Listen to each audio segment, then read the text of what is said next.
Welcome to Astrolearn headquarters.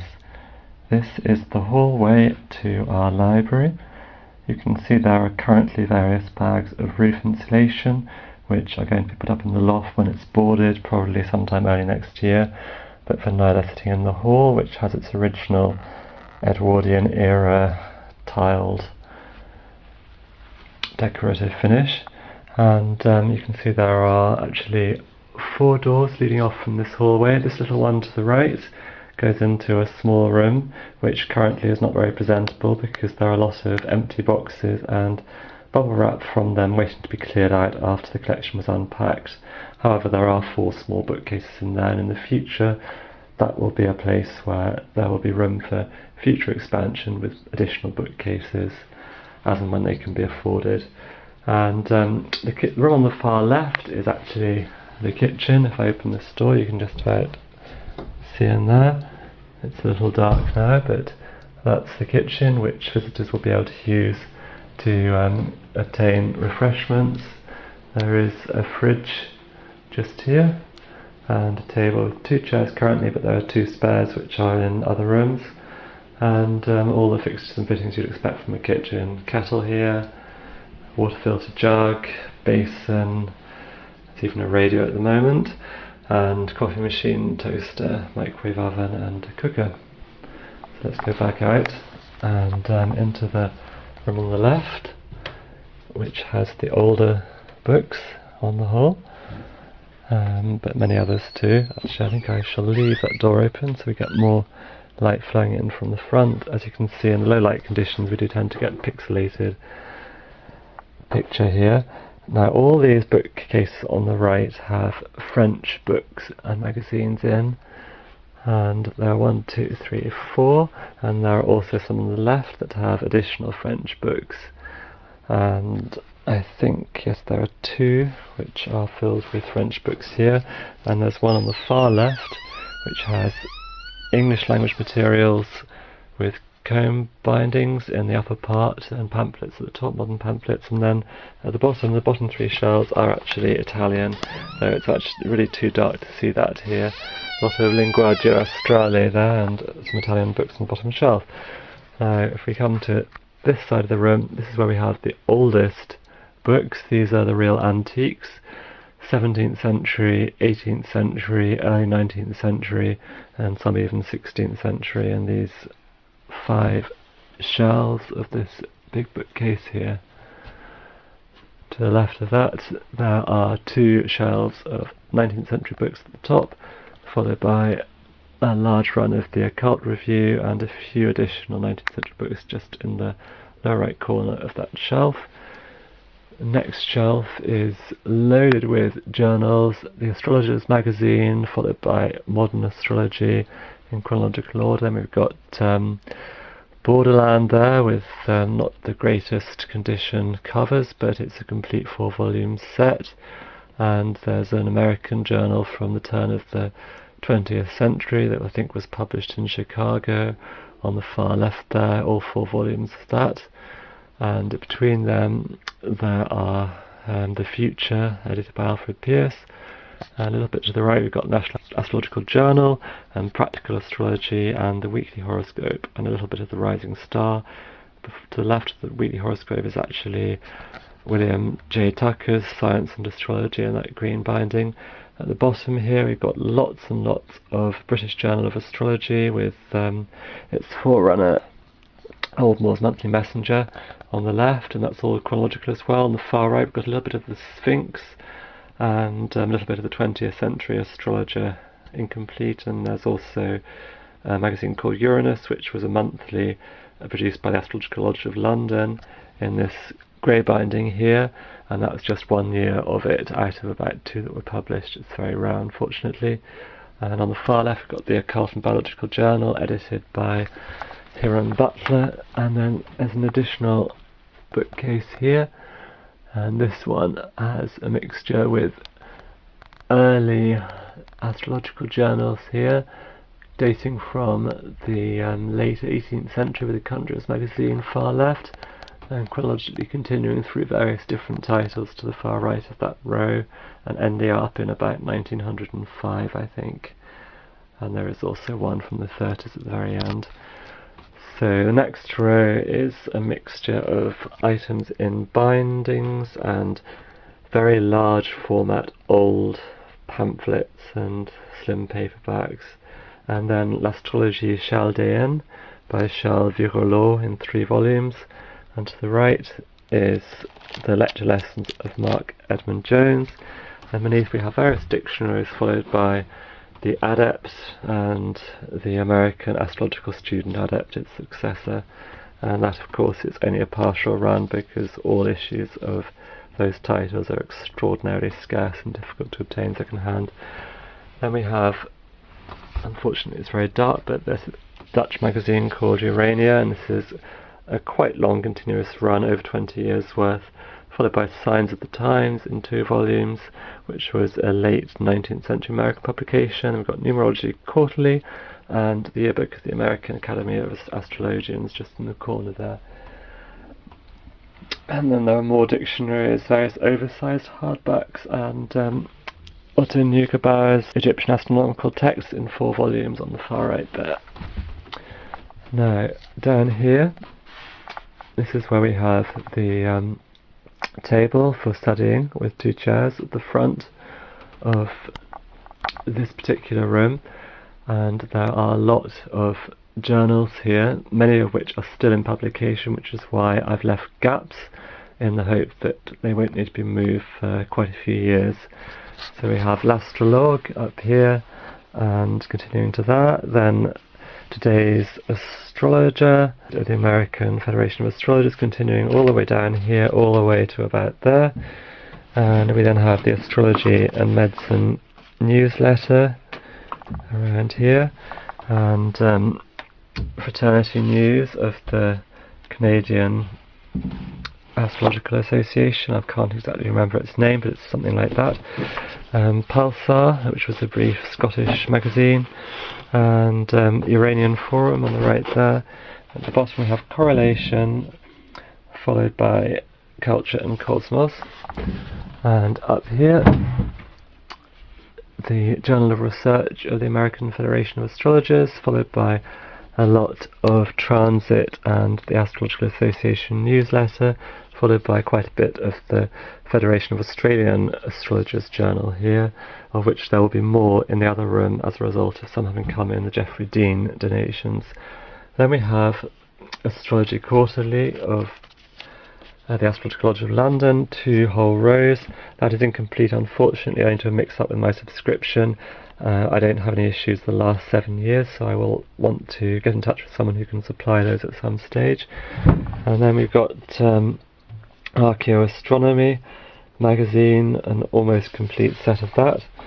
And then MHNH, which is an international review of historical astrology and magic, that's published in Spain, and I have every printed annual issue of that to date. And there's a little bit of the Journal of Skyscape Archaeology then here. We then have the Journal for the History of Astronomy. It's rather dark, but I'm just pointing out where it is. Almost all issues published here. I'm just missing 3 years from 2011 to 13, so if anyone can supply those, that would be welcome. And then finally there was an Archaeoastronomy bulletin that was part of that, and I have all the issues of that. While it lasted, it only went on for a few years, but I think there are about 19 issues. Now on the very far right of here there are the Astrological Journal, including the early tall issues of the Astrological Association of Great Britain, and unfortunately there are lots of books in the way which are going to have to be moved upstairs when the storage space is properly fitted there, and so it's difficult to see what's going on. But there's also a whole row of Mercury Hour here, and then there are 2 rows of the Mountain Astrologer, which currently are not properly shelved because these boxes are in the way, so they're going to be put into their places properly in due course. Now in the middle aisle here, this is where we have a whole lot of books dating from roughly 1890 to 1960, and additionally old almanacs. And at the back here there's a whole row of almanacs dating from the 1850s to late 1890s that are bound. At the front there are various French 19th century almanacs of a particular title, and these ones actually are not particularly astrological, but they're still quite interesting as a piece of history. But the ones at the back do contain a lot of Raphaels, Zadkiels and Orions. And then that's typical early 20th century books. Then you have a whole row of W.J. Tuckers, followed by a lot of material down here which actually is in the category of source texts in ancient languages. So I've got mostly Arabic material here, continuing to about there, mostly Greek material in this row, and mostly Latin in these two rows at the bottom, and also this extension is mostly Latin, but there's some Arabic mixed in. And then on the far left there are some additional ancient source texts in the Loeb Classical Library series down here, and some in the French Les Belles Lettres series, and to the left of that is the end of the Raphael's Almanac section, which goes back in chronological order through over a shelf and a half to the very earliest ones. Then we've got some Zadkiels here, and we've got some Moors and a few Orions in the middle. These are all Moors. And as we go further up this row, there are lots of the small astrological manuals in Alan Lear's Modern Astrology series, in different editions, some in the original edition, others in later reprints, but all still in the hardcover bindings. And Alan Lear also produced some small books such as Mars the Warlord, Jupiter the Preserver, Saturn the Reaper, which are preserved here. And there are some small paperbacks here and a whole lot more small paperbacks of similar vintage up here. These are not particularly Alan Lear ones, they're just by all different authors. And as we go to the left, the smaller ones, a lot of these are by Llewellyn and George, and there are one or two by Frederick White, such as Geocentric Astrology here, which is a late 19th century source. And at the top we have a lot of astrological bulletines edited by Llewellyn and George, going all the way to some of the larger ones up here. And then I've got all the vintage pamphlets, which are dated before 1960 but in pamphlet form, in these two rows, including, you can see, Evolutional Astrology by Mark Edmund Jones, one of his very first books there. On the other side is just general early to mid-century hardbacks. You've got all the C.C. Zane series there, complete set in hardback of his 22 sets of lessons plus the index. And then it's assorted stuff, Mark Edmund Jones titles around here, and a lot of Alan Lear down here, and it's generally assorted, and you won't be able to see every little detail in the time I have for this. Alvidas, 2 complete sets of Science and Key of Life, 7 volumes, 2 of each volume, and quite a lot of Safarial titles. This whole shelf is Safarial originals, and it continues beyond a shelf actually all the way to there. So, and there's the Encyclopedia of Medical Astrology by Howard Leslie Cornell here, various editions of the A to Z Horoscope Maker and Delineator by Llewellyn George here, various originals by Evangeline Adams here in slightly different editions and finishes. Now, that's about all for this room. Now on the tops I have more modern hardbacks and also a few spares. I've got a few spares of L'Astre Sophie up here, which are duplicates of the ones in the French section, but mostly on things on top are modern hardbacks. You can see a complete set of Thorndike's History of Magic and Experimental Science here. Now I must go back to the other room before we run out of time on this video recording and take a quick tour here as well. I do have a bit of extra lighting here, so we're lucky it'll be slightly easier to see, but not a lot. Lots and lots of modern paperbacks, more modern hardbacks all across the tops here, but modern paperbacks in these upper shelves, and then we have in the third and fourth shelf typically the oversized books, a lot of which are in comb bindings and similar bindings, some of which aren't, some of which are just very large paperbacks, and more modern paperbacks at the bottom. And there are a lot of journals as we go through to here, assorted journals, mostly in alphabetical order of title and chronological order within that framework. And around here there's a section of Indian books, this shelf, this whole shelf, this whole shelf with older ones, and this whole shelf is all Indian materials. That's 4 shelves. It's not a particularly strong feature of the collection, but I have made a bit of an effort to bring it up to an acceptable standard for those who have an interest in that area of practice.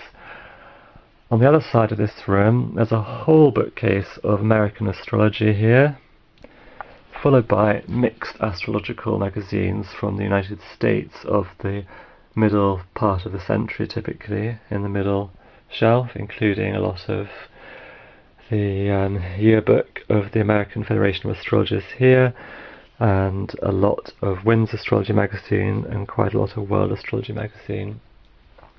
And on the right is all Dell horoscope all the way down here. So we'll go on to the middle aisle of this room. The whole of the middle aisle is dedicated to German language materials. So this bookcase at the end is all German materials, and all 6 of these bookcases are primarily dedicated to German materials, although there were some purchases from the library of the late Heinz Specht, some of which are actually duplicate English language materials in the middle here, but almost everything in this area of bookcases is German.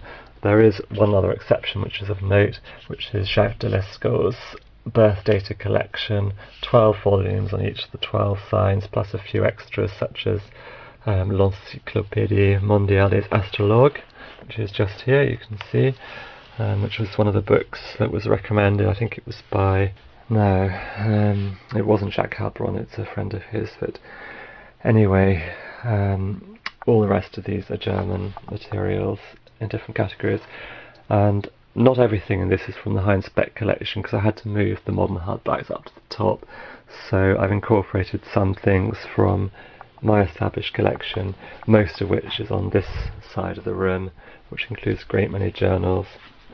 Patrice Guinard, that's the chap I'm thinking of, who I think recommended that particular book.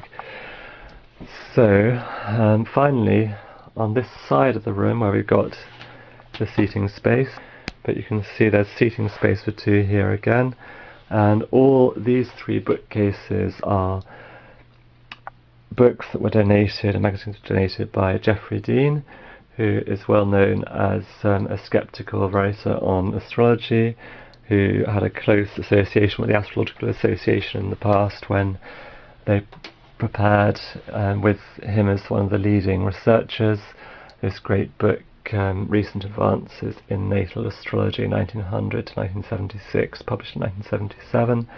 And I've made friendly contact with him in recent years, and he very kindly decided to pass on a lot of books he'd collected since that book was published, i.e. from 1978 onwards, to me when I was still living in Sweden.